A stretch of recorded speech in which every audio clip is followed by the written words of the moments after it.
ke atun ya lo ke ado me mbo ba degu sa me ba ke ye nekpo ka pugu de ndeme idome yade ke awon dore apo kare de ba na wo bo she kata ke sa ke ten won na apo ye se ka ba ka ke ado agemude ke mi do me eloka zogma ba yiro nu ke yakere mado ye abokale ye pezu nu de epe ka zogma me ede ba na ya nu ye do won ya ponta menu wa ka ba zonu de papa de ye wo do ye ten won de atana pi klo ogu apo wo de zayan baba won ku ba wa zaba odun za klo oba ba ye wo dopu ye wo won do de apo atana ya wo de zayan baba klo mu dan ewi bo nieba naka ye wo won do zu de ten won ka atana pi si ba klo mu nu awo wi do de nde atana nambo ma nye ka ado ke ado ma wo ba wi do nye zuba naka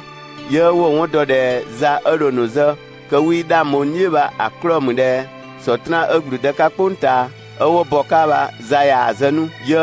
wo won do de da mo niesu de dosen no so mo me ba atana word ye pe ka klanka ka won gbe de yengo ke kiro mo gba kwe susu ba tun yagu ke ka zogma me oka ten won poni ka ba na yanu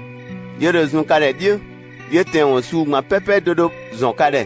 yiro odegidi anza ka de agemne ya odigo wonu manta wa wonu eroka de podiagu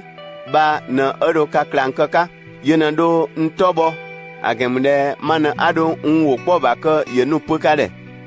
ye pe nda slopo pepe gba ye mana mmaka yena wongo ye apokale de wo ado po ba na ero pokale ye gomuzu epe nu de epe atun ya gbrezi ke kanya efio nka agemne ma do ndapie ke ka nya de ba pamma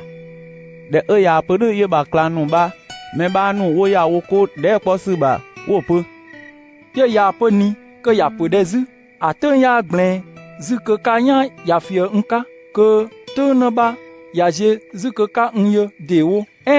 ma do ndapie ze klo na maka te na ke we she ka ya mo te mu ye ya gu ma ya ye Yesu ya won do de ya nu pie de wo de po de ya won do de ye nu de po epe apa wo kale de atun ya gbrezi ke kanya efio nka ke ya gomu ke tun na ba ya je ke kanyu de wo ba na kaka ko de po she ka ba ye pe apa kale ten de kale maga yi eka ka do gbobo eka wo gban su po ke ponta menu za wo dia bo she ka zuri do te ke ka ba zuri te ba yiro gla ka go ni dalegu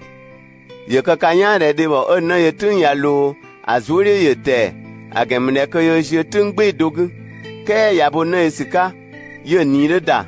atun de ko bagu ko zo ya bo se ebobaka ememi de do da ponta ba wongu ko do na ka zuri gbon she ka tun yagu ke aro ka ye zide wo ke mago gagu mabu ye ka zo ni ye da azoni dade de ko ba me ba ko yiro mo asika go siba aye ba ya lo yeka kido nepo won we ba kazi agemunde apokale ten de kale aye ba ka po pepe ka lo gbade ndego ntogu yodo akokale apwa odo ba gemunde ego ka danke yiba odo ozu ka deba ki po gbade ndego ntogu do ke atun ya lo ton ko ka po gbade ko ya kokale ko ka zo ya lo to tama won ba ke ka ni da tekwetekwe do ye gomuzu epe sa wonu ba agmadi anzaka de gungu ke atunolo abogunda kale sika wonu wogma nde baba adian tapo kale sika pakpade ayeba ya lo kale pogbade ndego ntogu sami do po kale de ado bere kabaka agemunde kado yoyo dede ak nno okaka okadamodi de yena mboba wongu apo kale ten dede kale ago ndana pie ye anu ponta ye ma gozi ponta ye ke ado ndado na pie ye ba klanu wo pe de agaba ibo iwo dianze ide gwangu sika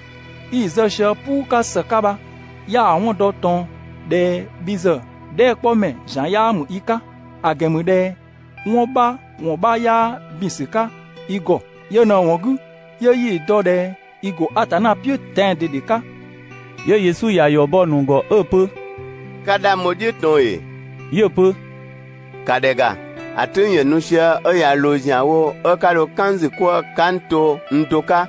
kado ka kore nugu dodoka ke kezika akado miroton doka agemunde ndo yempio wonu ba anu pokale de ke kazo na yewanu kwenu kwa ba ke kopiusi bagu agemunde kado sabo dede wo ponta de yagu ke kaka fando nko ya je ponta de go